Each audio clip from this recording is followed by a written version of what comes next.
A large Russian tank force attacked under the cover of bad weather on Monday. Half the force survived, and that might be enough. Under the cover of rain and clouds, no fewer than 29 Russian vehicles attacked Ukrainian positions northeast of the fortress city of Pokrovsk on Monday morning. A clutch of Ukrainian brigades, including the 33rd and 93rd Mechanized Brigades, assisted by the 1st Azov Corps and the Unmanned Systems Forces, knocked out more than half of the vehicles with mines, drones, and artillery, and scattered the infantry who managed to dismount. Losing half of a battalion-size assault group would be catastrophic for any other military. For the Russian military, it may actually represent a victory of sorts. It's possible enough infantry survived the assault to find covered positions and create a lodgment for eventual reinforcements. If those reinforcements arrive in time, the Russians may be able to consolidate their new positions and create opportunities for future advances. The levels of success from this attack will become clear in the coming days. The Monday assault apparently involved some of the 5 Russian Marine brigades and regiments that rushed toward Pokrovsk this summer, was one of the most massive in recent times. The 1st Azov Corps reported the assault targeted Ukrainian positions northeast of Pokrovsk, where the Russians are struggling to hold on to a salient they carved out of Ukrainian lines in August. That salient bending northwest toward the village of Dorelia is, or was, until recent Ukrainian counterattacks, Russia's best chance to encircle Pokrovsk from the north. The Russian center grouping of forces will have a clearer path toward Kramatorsk and Slovian, the last major free cities in Donetsk Oblast. Notably, according to the 1st Azov Corps, there was an unusually large number of upper-moored turtle tanks among the 29 Russian vehicles that rolled out on Monday.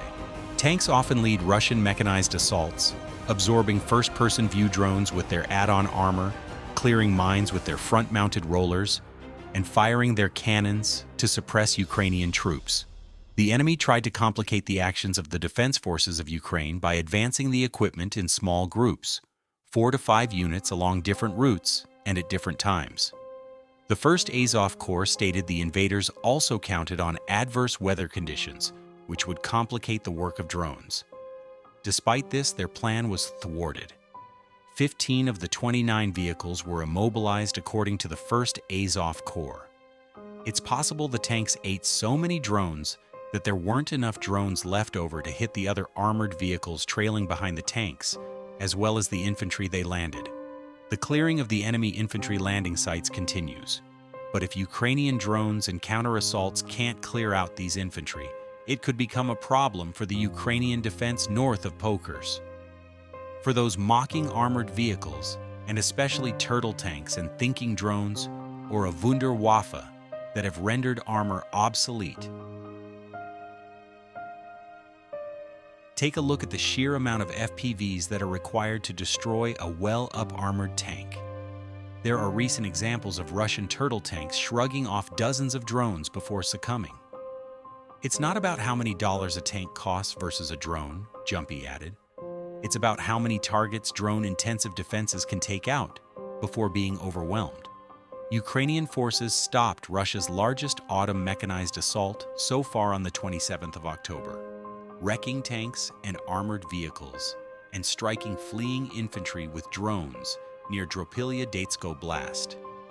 The 1st National Guard Corps Azov and the Army's 33rd and 93rd separate mechanized brigades shared videos of the attack and reported the details of the failed Russian push, which involved 29 armored vehicles and lasted over 6 hours.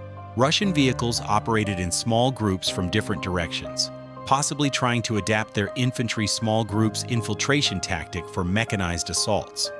Ukrainian forces repelled the attack and inflicted fresh losses on the enemy.